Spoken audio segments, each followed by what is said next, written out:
est-ce que Naza obligé à répondre à Moutali Boma sans domicile fixe? On a parlé de la libération des prisonniers politiques. C'était une revendication qui a pris beaucoup de temps, qui n'a pas pu être... On a parlé de l'ouverture aussi de l'espace, le fait que des chaînes de l'opposition étaient fermées. Le lendemain de son investiture ont été ouvertes de télévision, de radio. On a par exemple l'hôtel de Fayoulou qui était fermé depuis 3 ou 4 ans. Il a été réouvert, il travaille. On a aussi ce qui s'est passé à Lubumbashi. Il ne faut pas le sous-estimer. Vous avez une manifestation, vous avez une personne qui a été tuée, un étudiant qui a été tué, vous avez en même temps un policier qui a été tué. Ça veut dire que la manifestation était violente. Avec ça, le président a pris la décision d'envoyer une commission d'enquête, d'insister pour que le procureur ouvre un procès. Le procès a eu lieu en 3 jours, il a été finalisé et les policiers ont été condamnés à 15 ans. Il y a une année exactement, nous étions dans cette salle. Je vous ai posé la question de savoir si vous croyez aux élections en RDC. Mon cher Jean-Pierre Onema, je voudrais d'ailleurs profiter de ces instants pour vous rendre hommage, parce qu'on ne le fait pas assez dans notre pays. Vous savez, quand quelqu'un est là en train de servir la République, j'ai l'impression que nous attendons qu'il ne soit plus là pour pouvoir rendre hommage à son travail. Moi, je profite pendant que vous êtes là pour vous dire que ce que vous faites est bien pour notre pays. Voilà. Vous avez choisi d'être ici en Europe afin de couvrir toutes les actions, toutes les activités des acteurs congolais qui viennent en Europe au nom effectivement de la coopération, au nom des relations que nous devons établir avec le pays amis, des pays partenaires, et vous êtes là pour couvrir positivement, dans une approche tout à fait patriotique, ces activités-là. Donc je crois que vous êtes suivis chez nous en RDC, à Kinshasa et dans toutes les provinces, via la RTNC, et je pense que c'est une bonne chose. J'ai tenu donc à M. Onema à vous encourager de poursuivre ce travail qui est un travail positif, parce qu'il est important que le citoyen congolais sache ce que viennent faire ici en Europe les représentants ou le membre de leur gouvernement. C'est très important. Donc continuez comme ça, M. Onema. Bravo. Makasso. Oh non, t'es dragué, ma fumbe.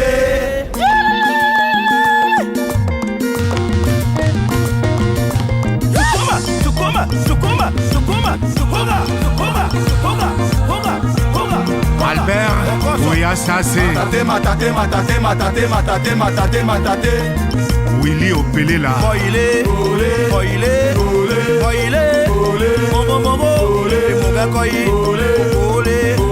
Papa Wemba Ekumanyi Bela Kikomba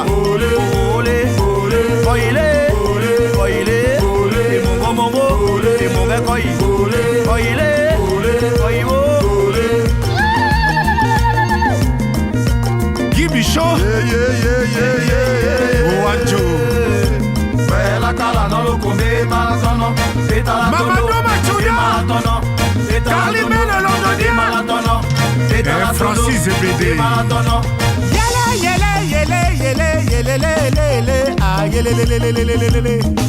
Mississippi Mama na Wendy Ewaji la monye mola lolo kombele Analeko la monye mola lodi kombi Ana mongole boyo bayo shabi Weba jo pena kikumba lonyo homa Yeba le nyoyo nongo moya nelo he Nyoyo nongo moya fubu Okota pena kikumba Papi Wemba Liswa Mokozi Lolé Omba Le gouverneur de Minnesota Papa na Queen Mada Henri Wanya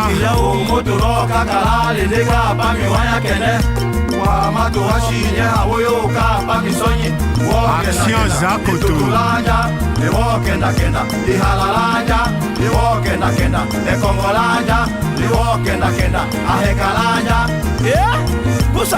Jean-Paul Kassende. Anate de la Kema Foubre. Léonard Chaco.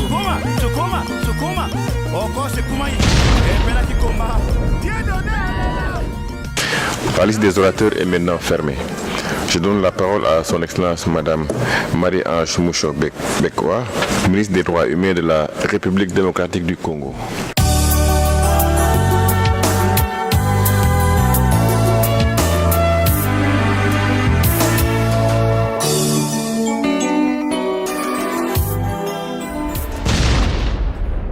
Monsieur le Président du Conseil, Madame la représentante spéciale du secrétaire général de l'ONU en République démocratique du Congo, Monsieur le sous-secrétaire général de l'ONU chargé des droits de l'homme, Excellences, Mesdames et Messieurs les ambassadeurs, Mesdames et Messieurs en vos titres et qualités respectifs.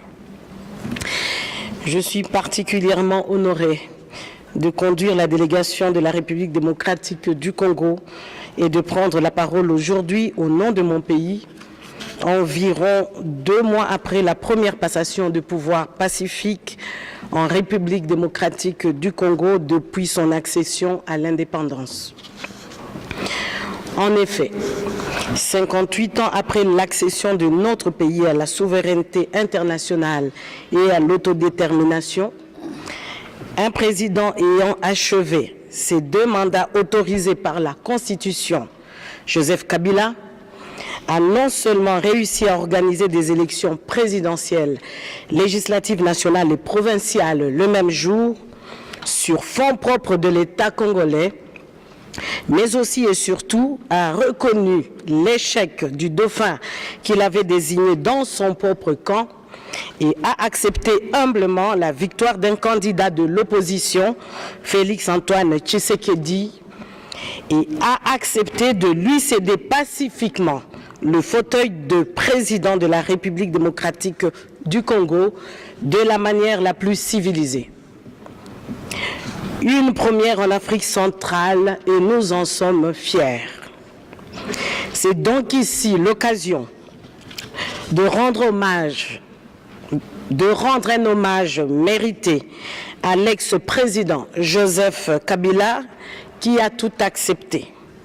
Injures, humiliations, diffamation et attaques personnelles pour l'amour du Congo.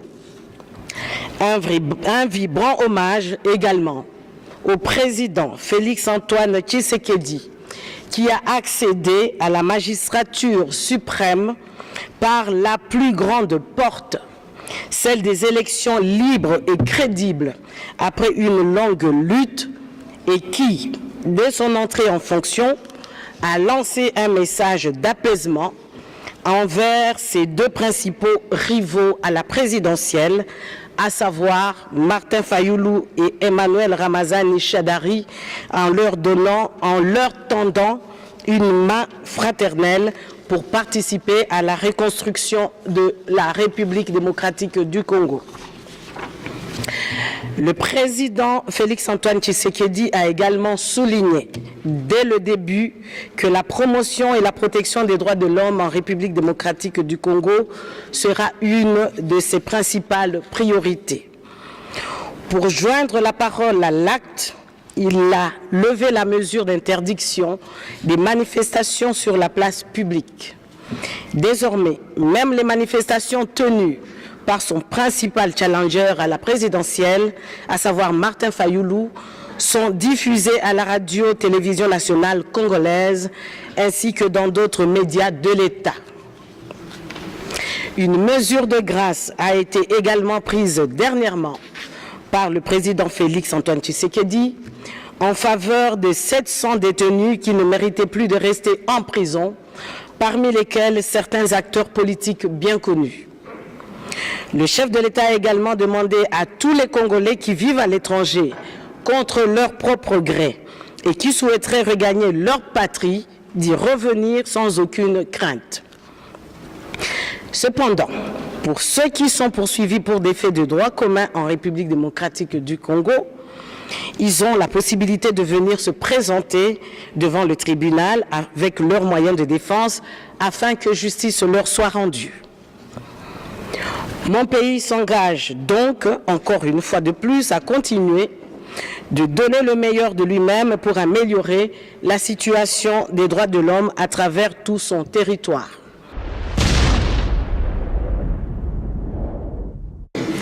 Nous espérons que la nouvelle administration fera preuve de son engagement en faveur des droits humains, dans la lignée des récentes mesures de libération qui ont été prises par le président et que nous saluons.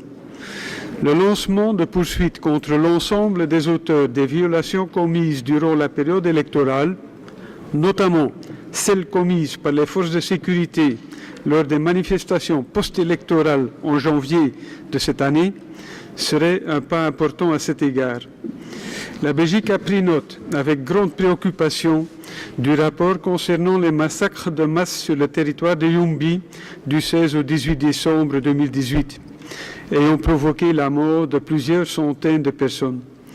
Le rapport indique que ces actes horribles pourraient constituer des crimes contre l'humanité. Ici encore, il convient que le gouvernement prenne toutes les mesures nécessaires afin de veiller à ce que les auteurs de ces crimes soient punis et que les victimes obtiennent justice et assistance. Mon pays soutient enfin le travail essentiel de l'ONU et de son bureau conjoint aux droits de l'homme en RDC, ainsi que de l'équipe d'experts internationaux sur les Kasaï. Je vous remercie. La délégation tient à remercier Madame la ministre des Droits humains de la RDC, le secrétaire général adjoint, la représentante spéciale, les membres de l'équipe d'experts sur le Kasaï, ainsi que la société civile pour leur présentation. L'Autriche est préoccupée par la continuation des violations des droits de l'homme en RDC, notamment les violations des droits civils et politiques et des libertés fondamentales dans le contexte des élections. Les atteintes à la liberté de la presse et les violations de la liberté d'expression enregistrées tout au long du processus électoral constituent également une illustration inquiétante des restrictions persistantes de l'espace démocratique. Dans l'attente de la mise en place d'un nouveau gouvernement, l'Autriche appelle aux autorités pour qu'ils mènent des enquêtes indépendantes, crédibles et impartiales sur toutes les violations des droits de l'homme commises dans le cadre du processus électoral, traduisent en justice tous les auteurs présumés et libèrent rapidement toutes les personnalités politiques et tous les défenseurs des droits de l'homme arrêtés et détenus arbitrairement. Madame la ministre, comment la communauté internationale peut-elle au mieux soutenir les autorités de la République démocratique du Congo et veiller à ce que les auteurs présumés des violations des droits de l'homme commises pendant le processus électoral soient poursuivis en justice? Merci. La Suisse salue la tenue de ce dialogue interactif sur la situation des droits de l'homme en RDC.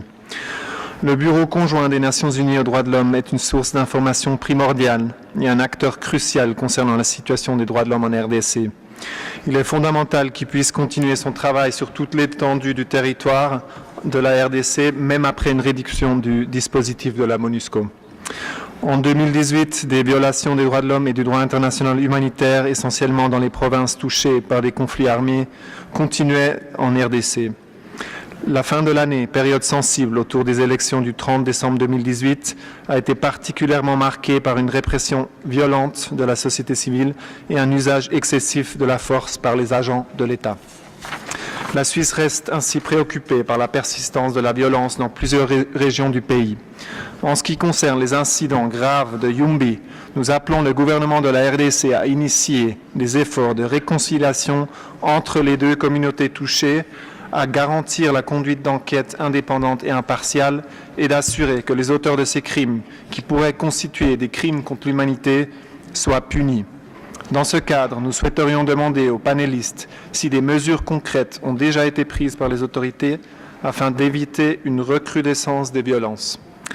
Monsieur le Président, nous appelons le Président Félix Tshisekedi à prioriser le respect des droits de l'homme en RDC afin de remédier à une situation déplorable.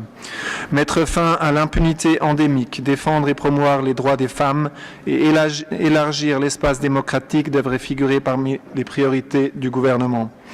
La Suisse salue à cet égard la signature par le président Tshisekedi le 13 mars d'ordonnances visant à libérer les prisonniers politiques et d'opinion. Je vous remercie, Monsieur le Président. Merci, Monsieur le Président. Je vais sur la même lancée peut-être simplement souligner encore une fois que ceux qui sont sortis pour déposer leurs armes ont compris que le vent est en train de tourner. Les choses sont en train de changer. Et que notre rôle pour nous, en tant que, si l'on veut, communauté internationale, c'est peut-être de faire en sorte que cette fenêtre d'opportunité ne se referme pas. Mais en le faisant, encore une fois, nous devons le faire en respectant les droits des victimes à une assistance immédiate, parce qu'elles en ont besoin. Cette assistance, ce n'est pas seulement l'assistance humanitaire qui, bien que manquant cruellement, est actuellement en train de se renforcer, mais aussi en essayant de ne jamais essayer de promouvoir des lois d'amnistie non responsables et non plus ne pas intégrer dans l'armée et les forces de sécurité ceux qui ont les mains pleines de sang. Nous avons vu, quand elle n'est pas brassée ou mixée, ce que la justice militaire congolaise a été capable de faire. Mais si on mettait des criminels dedans, c'est clair que c'est défini. Donc, voilà ce problème-là, à mon avis, qui a attiré notre attention, ainsi que le besoin de réconciliation tenant compte des valeurs culturelles et des pratiques culturelles du Kasaï. Sans quoi ces réconciliations ne seraient sur les lèvres, mais pas dans les cœurs et dans les esprits. Donc, un jugement exemplaire aussi des auteurs de crimes de guerre et des crimes contre l'humanité est indispensable. Nous allons essayer à l'atelier de prévu à Kananga le 17 avril prochain d'inviter les parties congolaises du Kasaï et d'ailleurs à en parler.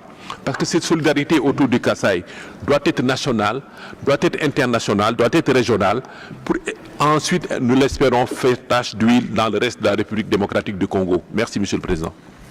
Je vois que nous avons eu une question de l'Union européenne, mais il y a eu beaucoup d'encouragement de la part des autres sur le travail que nous avons fait.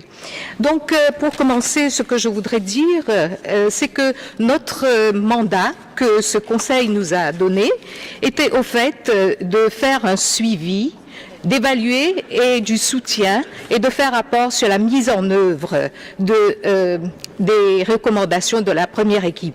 Donc nos attentes se retrouvent donc dans ces tâches qui nous ont été demandées.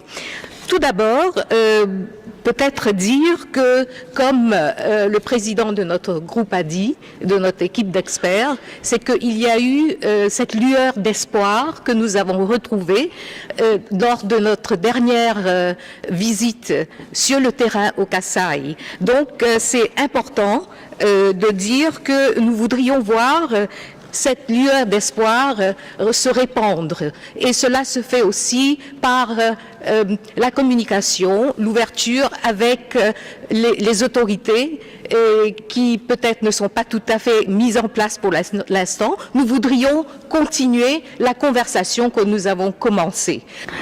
Je pense qu'il y a des défis énormes quand on parle de la lutte contre l'impunité, parce que nous avons des années de violations, nous avons des procès qui sont en attente, nous avons des groupes armés qui vont se rendre.